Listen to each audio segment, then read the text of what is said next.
Are properties going to be demolished? Very sadly so.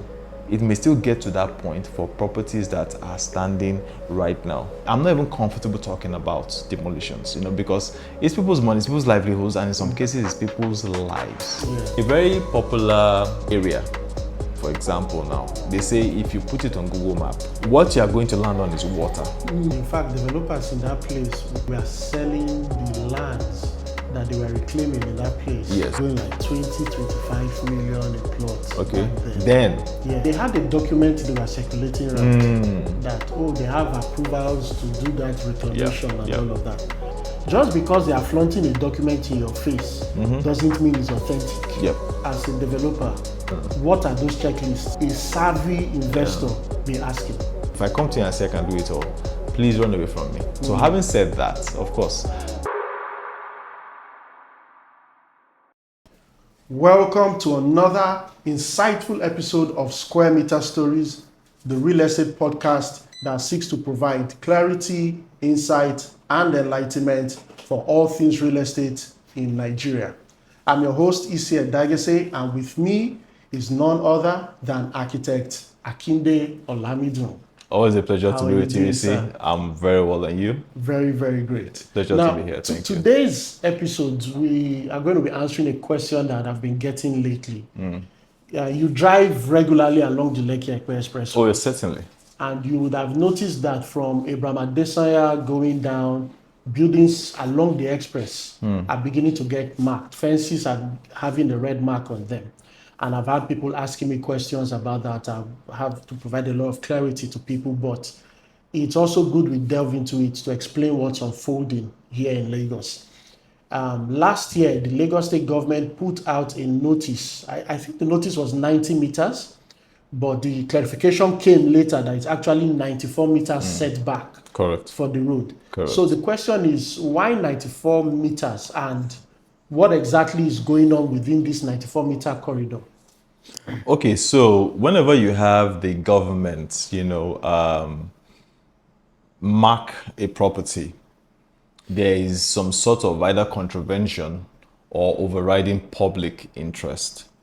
In this case, for the Lekki-Epe corridor, which, I apply very regularly, it is an overriding public interest. And in these cases, the impact of the infrastructural plans that the government has for the corridor. I mean, anybody who is very familiar with this axis, would allude to the fact that there's been a lot of improvement with circulation.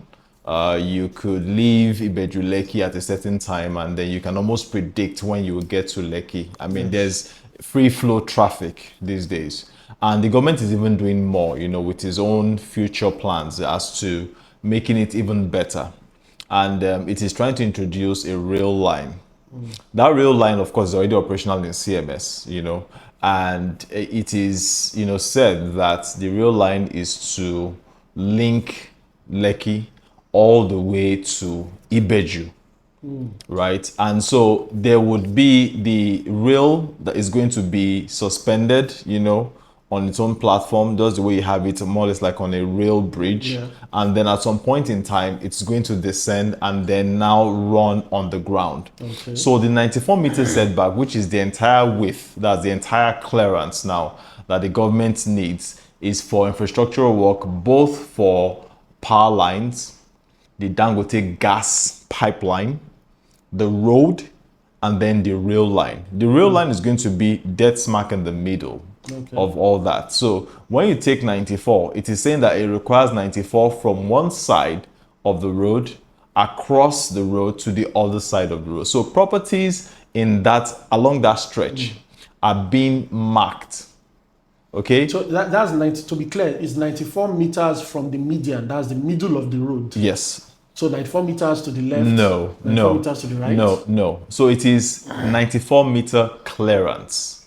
Okay. Meaning the entire width of the clearance itself. So if you divide that by 2, you get 47. Okay. 47 on one side, 47 on another side. Okay. Yes, it's what it pertains. You can't have a 180 something meter wide. I mean, this is actually the entire clearance itself. And so, like I said, it's going to comprise of the power lines is going to comprise of the Dangote gas pipeline. And I'm sure a lot of people have been seeing some funny long tubes on the road. That's the gas pipeline. It's going to have the road network, which is already in operation, and then the road line that I mentioned. Do you have any insight as to that gas pipeline? What's the purpose? Okay, so the gas pipeline basically, the much I know about it is that it's going to feed, it's going to take its source from the Dangote refinery in Lekki, and I don't know where it's terminating, right? But it could go as far, I think, as the Apapa jetty, where probably I really do not know what those plans are, but I know it actually goes the entire stretch of the Lekki corridor. Where it terminates, I do not know because those plans are not even shared with the public. All right, no problem. The next thing that raises concern, or what raises concern majorly, is the fact that for people who have heard of this, who know what's coming, Right. and own properties that are right along The express. this express, I'm seeing more people trying to sell properties along the express, or those that are, if I would say they're even trying, looking for long leases, like 10-year leases for their properties along the express. Yes. How does someone ensure they don't fall into something that might be problematic, especially for Nigerians in the diaspora? So we've actually discussed this. Parts and bits of it. In a previous episode. Where we said people are realizing what is happening, and there are people who actually got wind of this information as early as a year ago, and immediately started trying to sell their properties. What appeared to be very many good deals, have been snapped up by people who think, this is a very good property just by the express that I can quickly buy and then I can hold or maybe use for some sort of development. Other people who have not quite been able to sell, maybe because of property titles, not everybody has the title, are opting for the long lease option, because the long lease I can get some bulk money from an unsuspecting tenant and then, make away with it and then claim that, the government came and I have nothing to do with, what happened with the property. But for people who are under access, there are people who legitimately have title documents. I know of properties along this particular clearance path now, which is a setback, that have title documents. Some they do not have. And what's happening is that those marks, if you look very, very closely, most likely you're going to see ROW, and ROW stands for right of way. And then next to it, you see an arrow. And next to it, you see a figure. Now that arrow can point upwards and point downwards. It's actually people like us who are technically savvy that can interpret it. But essentially, it's either telling you this particular line here has to move by X number of meters, or it has to move forward by X number of meters. Case in point, even Abraham Adesanya, that is a government scheme, of course, and you have people who have their title documents there. You have certain parts within Abraham Adesanya that has also been marked, and you wonder, what is going to go on here? There are so many things that could happen, but essentially, people who have properties along that corridor need to firm up or they need to dust their title documents for those who have. For those who maybe have it in processing or maybe do not have anything to show for it, should brace for what is coming ahead, because it could very well be some sort of demolition exercises in the future. Now, has this 94 meters always existed, or is this something new the government just came up with? So what I know is there has been, I won't say maybe that 94 meters has always existed. And the way the things usually go is, in some cases, you come onto a particular property, you do all that you can, you do your due diligence, you even chart information. And, and this is something that I'll be very, very upfront with. Everything appears to check very well. You buy the property. Tomorrow, the government may have an overriding public use on that property. And so when that happens, and now I'm not saying that 94 meters existed before, because, hey, I'm not in government and I do not know if it actually did exist. It appears it did not. It appears so. I'm just speculating here. So, but if it actually did, Then the title document that, or the property title document that the person has now would now be the person's own defense to lay claim to a compensation. Yes. Okay, so if it did not exist before, the government actually has a right, to say, okay, for the overriding public good, there's this particular infrastructural development that will benefit the entire populace, and so for this reason, this is going to go on here. And then those who actually have title documents, they actually will call for it. I mean, they make claims and the government actually does settle them for those losses that they suffer.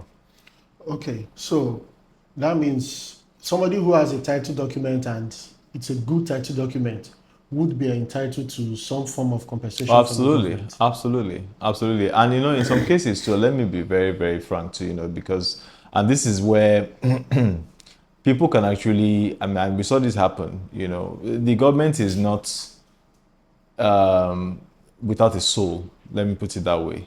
Okay, and it's always seeking for the path of minimal damage. And why I say so is that, I mean, to not go to a center where you have just lots of people and just want to lay waste to an area because it is trying to do good. You can actually, in the process of doing good, create more harm, more bad. So what then happens is, people can actually engage, okay, to say, if this is your plan, you may not have thought of it through. There actually are alternative ways to approaching this particular thing in a manner that would not, bring so much suffering. Because yes, there's compensation, but sometimes you don't even want the compensation. You just want your property. I mean, it's not fun to be displaced from where you are. You have plans on it. You probably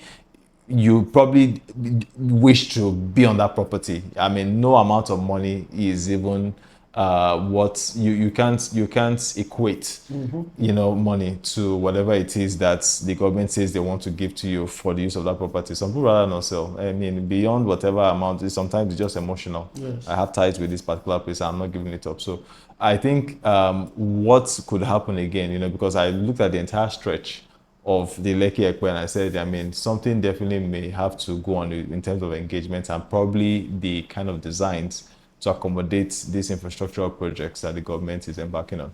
Now, infrastructure is good, and everybody wants that level of development even more to go on.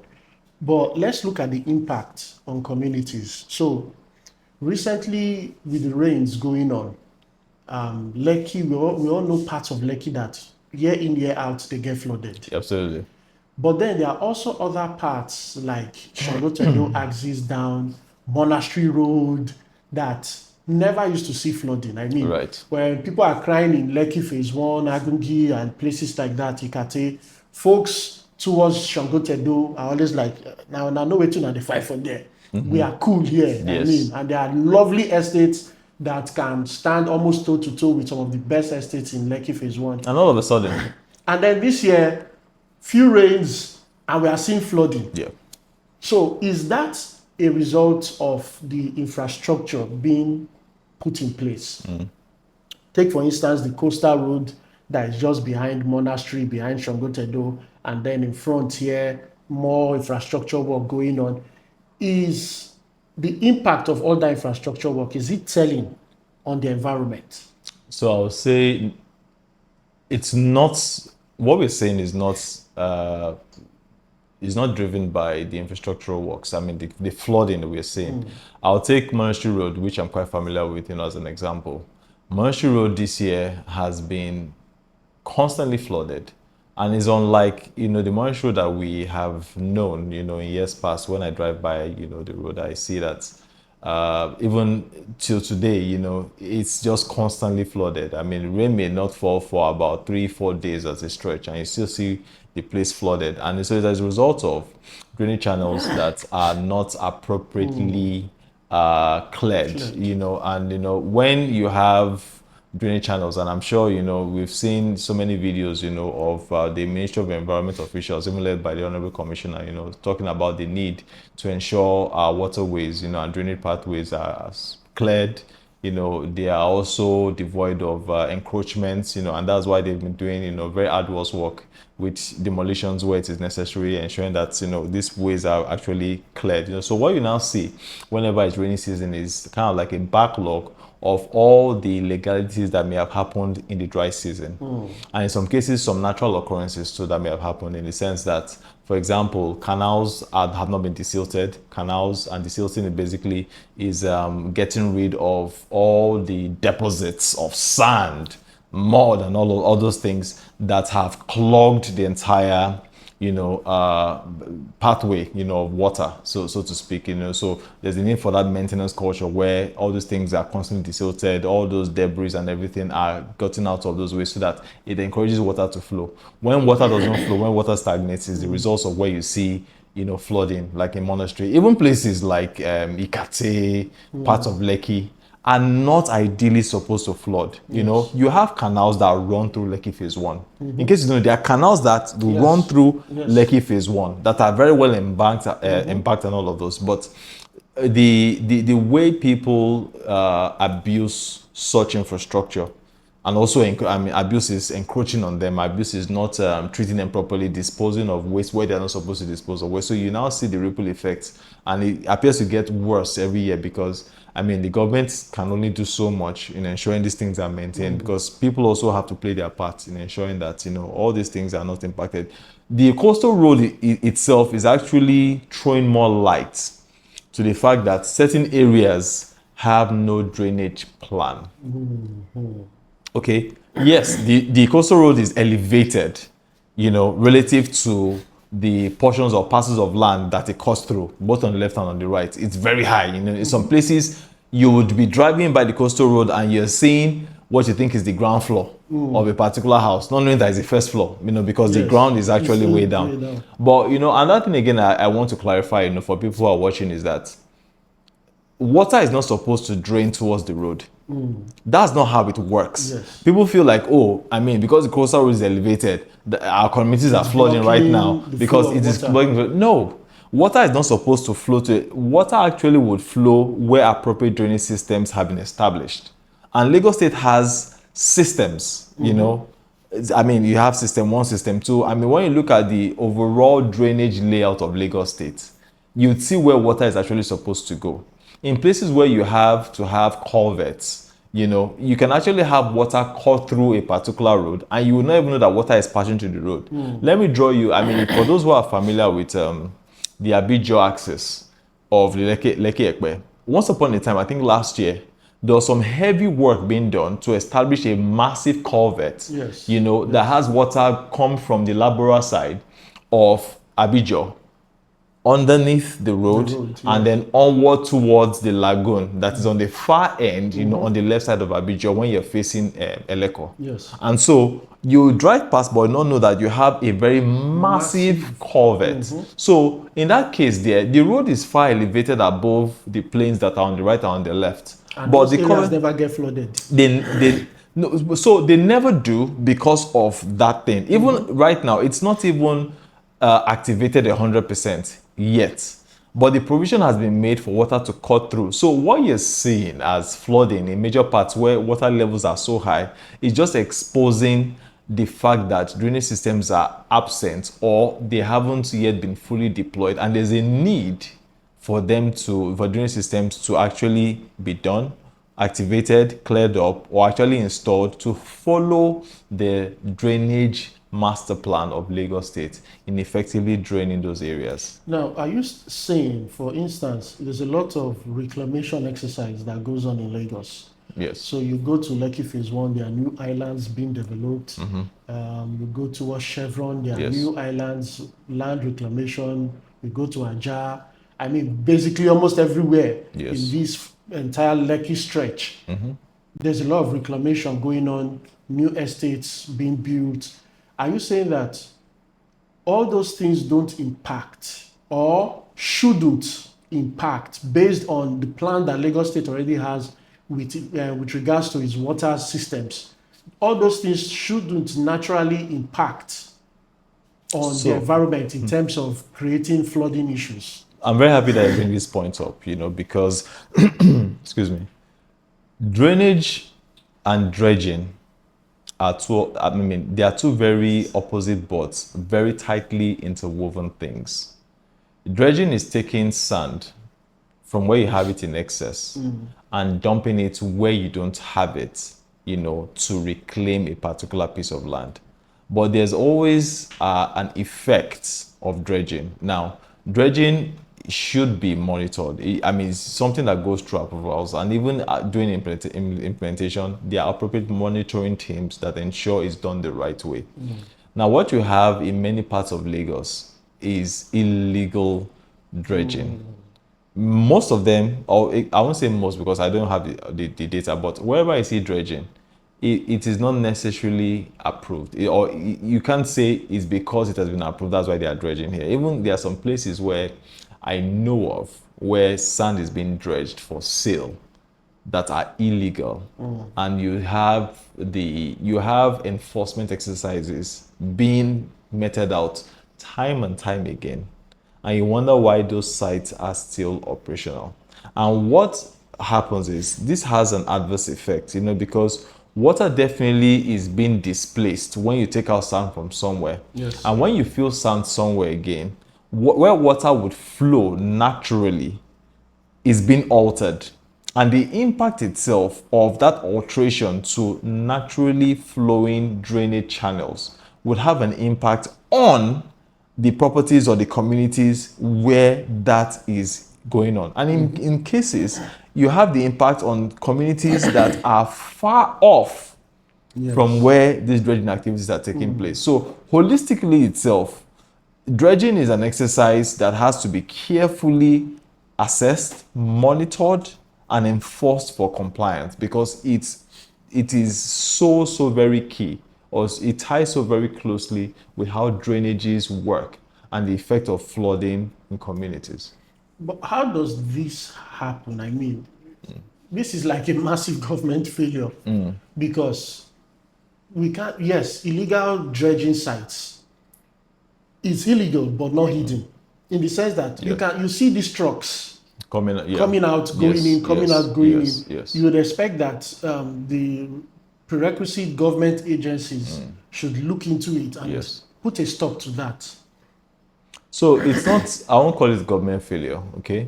Because it's quite a very sensitive thing, to talk about, where you wonder why certain things that clearly have an adverse effect on the environment are being tolerated or are not being thwarted. You would wonder why, because where those activities happen, people are profiting from it. It's big business. Construction is the bread and butter, of Lagos State's economy, so to speak. Real estate contributes very significantly, to economic activities and even the GDP. So, and it's been driven by critical construction inputs. Sand is a very big one. You have sand, you have cement, you have granite reinforcement. These four elements are so critical. They form even almost about 60-70% of what you do in any construction activity. So there's money there. And because there's money there, you have these dredging activities. What needs to be done? Because you and I know where sand is being, you see trucks coming out of there. And I say most of these places are not effectively monitored. And of course, the adverse effects is what we have, where you have communities being flooded. So it's not necessarily government failure. I feel it's, in some cases, a stronger enforcement that may be necessary, and also community work, because for areas that you know of that appear to flood, is the appropriate maintenance work or the appropriate systems. Because places where, for example, sand is being dredged, I know of a particular place where the road leading to the place where they dredge sand from is so horrible. You wonder why the money being made from there is not at least deployed to ensuring that the community doesn't suffer the way it does. But nobody seems to care. Everybody just wants to take without necessarily doing what is right by those people in the community to at least make life comfortable for them. So they are just a chain of things that are wrong. All right, so you also mentioned something about proper drainage systems within estates. Now, I can understand probably in the past, there was probably some government oversight in terms of approvals, planning, and all of that. But right now, we see a bit more seriousness from the Lagos State government when it comes to giving out approvals. Um, how does the government begin to rectify Okay. for those estates that in the past was overlooked and didn't have proper drainage systems to connect to the government's, the state government's own water system? How does the government begin to rectify that now? So it's not the part of the government. I think, if anything, I mean, it's the stakeholders, of those estates that have the or are incentivized to do the right thing. Not calling any names here, but I know of estates that once the rain season comes, everybody just buckles up. Everybody buckles up because they never know what. I mean, they don't know what direction or how they will end up by the time the rains are over. They have active flood anti-flood systems, that are designed to take water in very large volumes and dump them off the estate, because the estate already has a drainage challenge that is somewhat not even is not surmountable, in the sense that once drainage is not appropriately factored somewhere, a building is not something that you would carry and say, okay, let me raise this building from this low level that it is to a high level, because the streets, that adjoins the property is higher. You can't raise the estate any higher, because I mean the houses are a certain, so you have to now deploy systems which are expensive that would ensure water is taken out. So you deploy very expensive pumps, you have to install very expensive sumps and things like that. Those sumps, you have pumps that work with them to actively deploy water to the channels now outside the estate where water should go. So it's not a government thing at that point in time, which is why, I mean, when people are even better informed, the reason for discussing this is for people to identify even things such as drainages. How does a development cater for its drainage, for drainage related issues way ahead of inhabitation, by people who are bought into that particular scheme. And when people pay more attention to that, it kind of forces the developer, from the get-go, if I'm asking a question as to what is your drainage plan for this particular place, I mean, it may not flood now, but it may flood in the future. How are you future-proofing your development against future floods? But when it happens, it's my money that is here. You have made your own money, you have already gone. But I'm here and I'm tied with a property that I cannot uproot from this particular place. So at the point of design, which is where every development starts, is the best possible place, to factor, drainage, appropriate drainage systems in a way that it protects the investments, of those who are involved, or the stakeholders who are involved So in the estate. I think that the average property buyer now has to be more sophisticated than they used to be. Absolutely. Yeah, because it started off from just asking, does it have a Title. CFO? Does it have a title? Yeah. Do you have approvals? Yes. Now we need to also investigate the design and say, what are your drainage plans? Because I'm buying in a state or in an area Yes. that in the next 5 years, I mean, with global warming, Yes. we might be looking at the flooding issues probably becoming worse. No, let's even talk about areas that are known to flood. You see, there's no taking it away that areas such as Lekki are prime, and property prices there are actually very high. You have areas, there's a particular road in Lekki now, highbrow. You have properties there averaging for a flat there 300, 350 million. And once the rain comes, that is small. it is a constant headache. So even in areas that are liable to flood, what is your own drainage plan for this development? So what can you, from what you can control, what is your plan? I mean, let's not even talk about what you cannot control, because there are areas that are just naturally prone to flooding. Lagos is even under, I mean, it's below sea level. So let's say yes. So you cannot affect the street getting flooded. Is what I'm saying. Yeah, but you can't do anything about the street. But development itself, I don't want to have to pack my things out of the house. What are you doing there? So those are the questions that people should ask. I know, so it points to the sophistication of the buyer now. It is beyond what is the property title. It's beyond, Do you can have I see the floor approvals? plan? It's beyond, do you have approvals? It's beyond, is the house well built? So you have to have this checklist, okay, or be guided by professionals who can walk you through this checklist and say, this is necessary, this is important, I need to see a plan for that, I need to see a plan for that. Have very hard questions or discussions with the developer. Anybody who feels uncomfortable by you asking questions, person like, no, if you're uncomfortable, and it's my money. And you should actually walk away from what actually doesn't protect your interest here. So this is by talking about these issues here, because you can't run away from water. Yes. I mean, you can't run away from water. Our developments, for example, are detailed apartments, right? We future-proof our developments against flood. Across all our 3 developments, you won't have water. You don't have water in the development. Do you have water around the development? Yes. But that's because we can't control that. There is a drainage plan for the area itself that may not necessarily be in force at the moment. But the protection of property that people have bought into, what are we doing as developers to protect our stakeholders? So the onus is on us to ensure that that is done. The onus also lies in the buyer, okay, to ensure that he asks those very difficult questions and says, okay, you know what, this person has thought through enough the things that should be deployed. And then we can now focus on, okay, what is the plan for the area? If you come and you ask me, for example, for a ownership project, what's the plan for the area? I'll point you to the appropriate drainage channels and say, eventually this is where everything ends up. Yes. Is it ending up there now? Probably not. But in an established system where everything is finished, will it end up there? Yes, eventually it will. But in the meantime, what have we done to ensure that we are not affected and we have protected you? This is the plan in place and you can see it physically. That is what people need to be aware of. All right. So, do you see more demolitions coming up?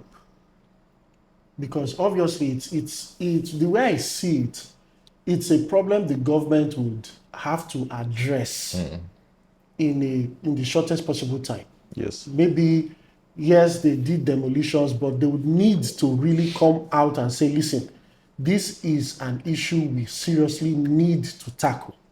So would that lead to more demolitions, one?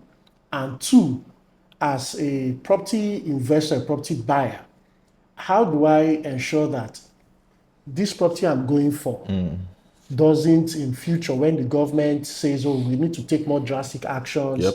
doesn't fall foul of what the policies might be? Okay, so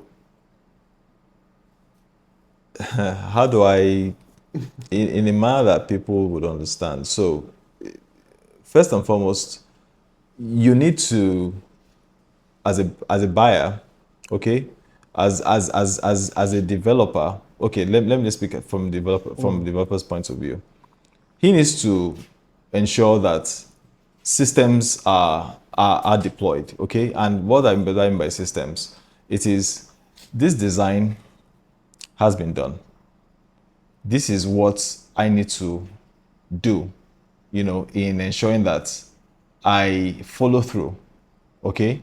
Now, for the government itself, there's a plan already established, and the plan is to ensure that I don't have to come and demolish. Now, people who have circumvented what the plan is, as a developer, I know I shouldn't overreach. I know I shouldn't encroach. I'm encroaching. I know I'm encroaching. I'm putting the investments of my subscribers at risk. When it eventually happens, the government has no choice but to demolish. At that point in time, they are not buying into emotions anymore. I mean, several times we've seen videos where people are, the developer has even long gone, but people are now appealing and saying, what can be done? And then the people at the Ministry of Environment saying, there's nothing that can be done. We just have to run through this. So from the developer's point of view, it is doing right. Having the consciousness to do right by the investors. Because where demolition is absolutely necessary, it will happen. Now, I say this, and I did not really come at the question by answering saying demolitions will happen, because that's the last resort. I don't even like, I'm not even comfortable talking about demolitions, because it's people's money, it's people's livelihoods, and in some cases it's people's lives. Yes. You get my point, okay?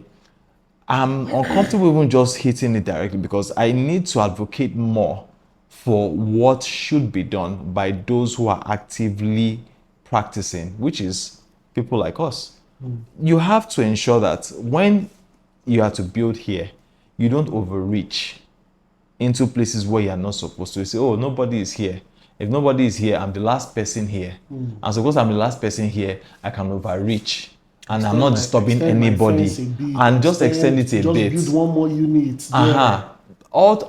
By building the units, I'm making it more comfortable for my people. Or by building the units, I'm making more money for myself. By all those things. When eventually the spotlight is shone in that area, and everybody would get checked eventually. I mean, they say the wheels of the government grind very slowly, but eventually, it does grind, right? So when it eventually gets to that point where the ministry has to spotlight and there's no other option to navigate that particular challenge of, water must flow very freely, then the property may have to be removed, which is the demolition in case. So our property is going to be demolished. Very sadly so. It may still get to that point for properties that are standing right now. Because as the government continues to assess the situation, it says, oh, this property here shouldn't be here. And then people would ask and say, I mean, where were you? Where were they? I mean, you know where I was going. Where were they? Why are they like this? The thing is that the government isn't everywhere. The government is in you, is in me. The government is the developer who is building, who knows what is obtainable and shouldn't be doing what he is doing. It's what needs to be avoided. And sometimes people are complicit in this. I mean, I'm so passionate about this because I watch helplessly when people do things that are wrong. But I can't speak because, hey, I mean, what's my own?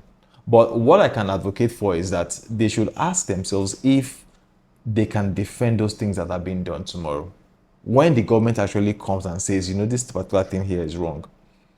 A very popular area that we both know of, for example, now, they say if you put it on Google Map,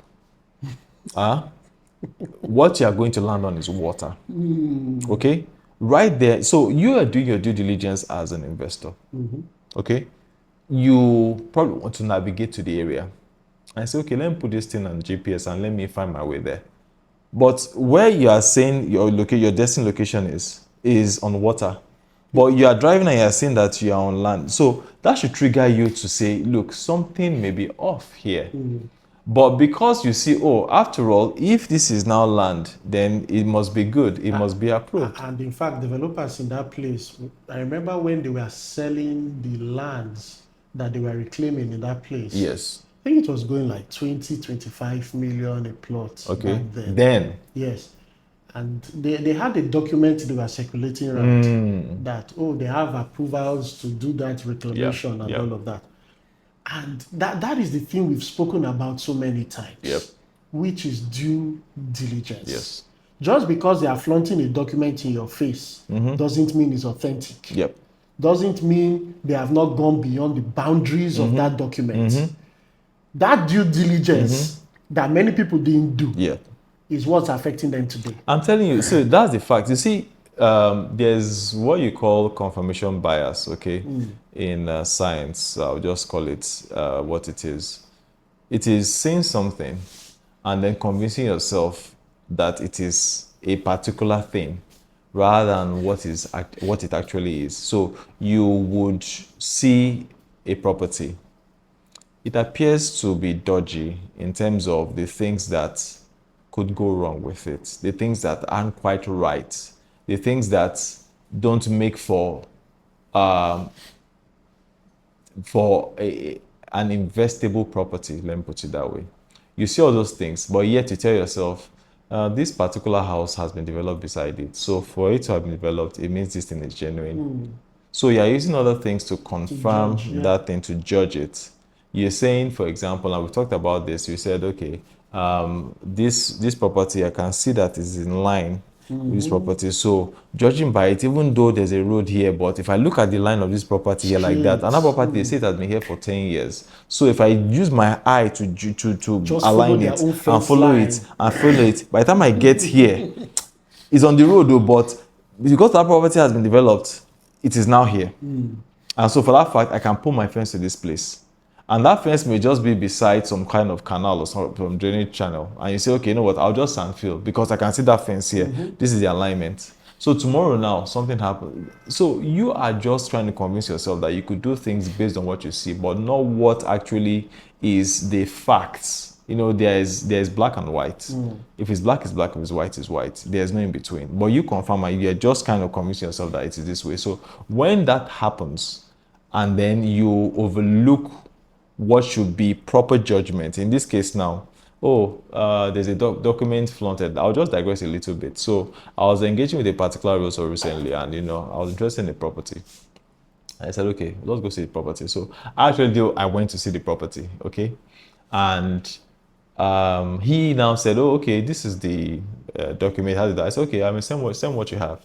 And when the guy sent me what was on the property, I looked at it and I just said, okay, you know what, I'm not, for some reason, I'm not interested in the deal. I mean, the next day I said, I'm not interested. I mean, and what I just didn't want to say was so many things that I saw wrong with just one document, okay?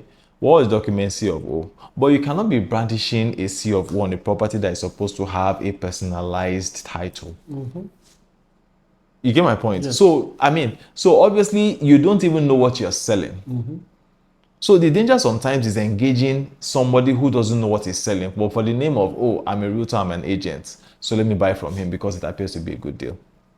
So what I'm saying in essence is that there are some things that you just see right off the bat, okay? And you must tell yourself what it is. This property is not investable, and I should walk away from it. As a matter of fact, you know, to buttress your point, I think about a month ago, someone saw one of our clips, square meter story clips, right. and he reached out to me on Instagram, and he said, you know, he wants to buy a property somewhere around off the coastal road, a piece of land, and he saw a clip, so he decided to reach out that, you know, for advice, more or less consultation. I said, you know, before anything, let me send my surveyor. All right, let's go take a look at the land and chart it, and we'll get back to you. So we went, we charted the land.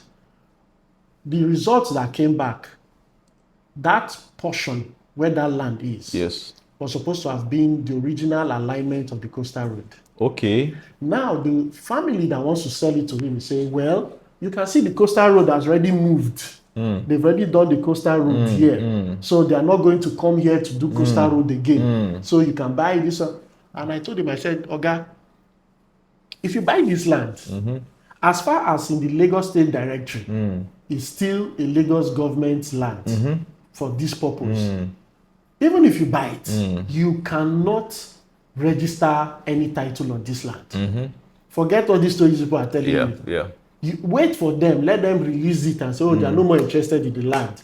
Before, you don't use your eye to judge and say, because the coastal road has moved to this section, therefore this section, the government will not use it again, it's a family land. I said, my advice to you, run. Let me just jump in here. You know, where people use their eyes to judge and how it ties to flooding, how it ties to places where may already be marked as drainage paths or canals and such.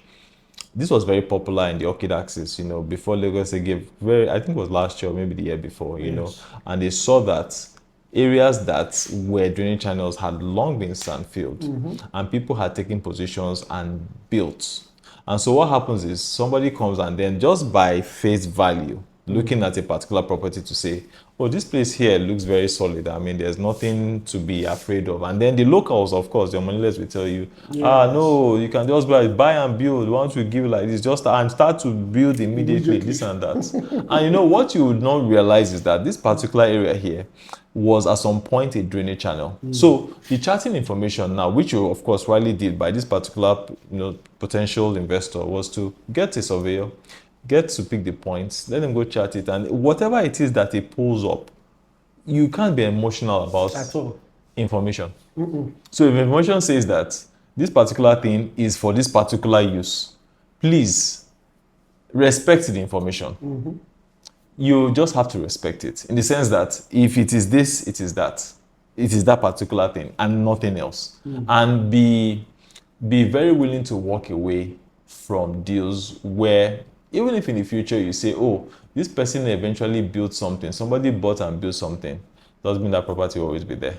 Because when again the spotlight is shone to say, okay, what happened in this area, you'll be thanking yourself then that you dodged a bullet. So you should never buy emotionally, or you should never just ascribe, what you're saying to, okay, this is the reason for which I'll go ahead because I'm hearing this and I'm also saying this. You have to go by facts. All right. So do you foresee a future where the Lagos state government might say, the water drainage systems we have might not be sufficient because, the rate of development is exponential. Okay. It's exploding in Lagos. As a matter of fact, we keep saying now that, land is scarce as in Lagos as a whole. Forget the empty plots you might be seeing. Land is scarce absolutely. in Lagos. Absolutely. So do you foresee a future where, judging by climate change effects, Okay. rising population growth, expanding real estate development, where the Lagos state government might say, you know what, even at optimal usage, the current water channel systems are not enough to evacuate water. Okay. We need to start creating new canals, and most of that, or some of that, might have to cut through estates. Okay. That no contravention of any kind. Yes. But they have to just cut, overriding public interest. Do you foresee such a future? One, and in a scenario where that kind of future is possible, what can people in those type of estates or that may be impacted by that decision, what steps can they take to protect their investments? The answer is simple. I don't foresee that kind of future. It's not possible. So that means what the state government has already built in. Yes. We are talking the next 50, 100 years. Yes. Should be enough. It is enough to take care of. Oh, absolutely is enough. Everything boils down to enforcement. You have a drainage layout, master layout for the state, and that in itself is what Lagos State is using, to course correct. Over time, that layout has been altered, and it's all been altered by human activities, and people who selfishly also have, kind of like apportioned, bits and pieces of land that they shouldn't have, for themselves. So what Lagos State has done in some cases now is to adjust, and the adjustment is probably in some cases not necessarily as planned. Okay, and so if something was to go straight this way, and then you have developments in a way that by demolition would severely impact, what they will do in that case is to seek alternate ways,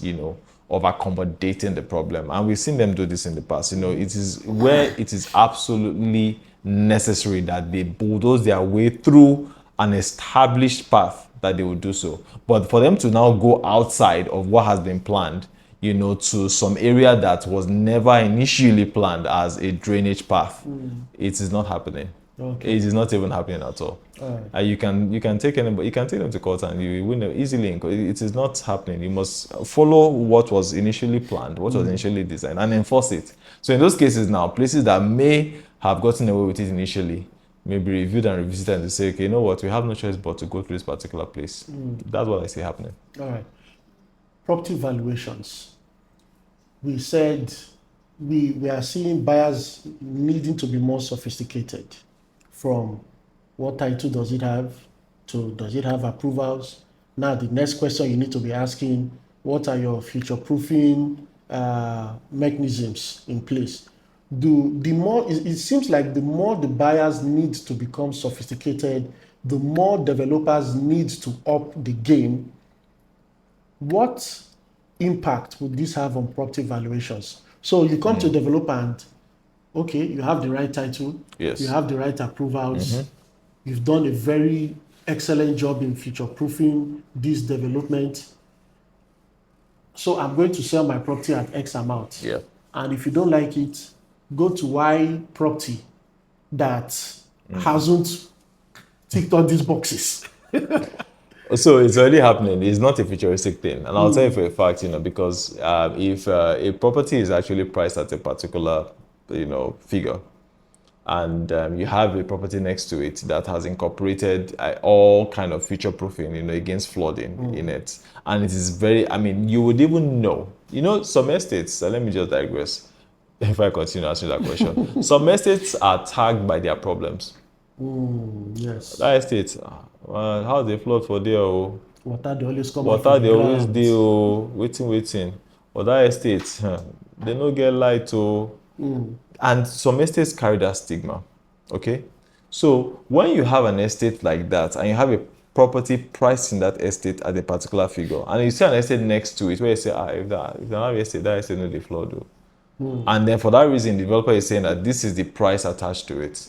Yeah, you are forced to pay. Yes. In many cases, for newer developments, okay, what I see people doing is they place a lot of emphasis on the development of infrastructure fees, and they're actually able to defend the fact that this is what we are doing. We are doing this way, and with tangible proof that look at this in place. Look at that particular thing in place. And this is what attributing to this particular cost for the sake of development. And when people see value, there are some site and service schemes, okay, that they are priced the way they are because of the quality of infrastructure.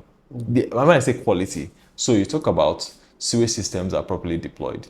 You talk about the drainage systems are properly deployed. You talk about the road network.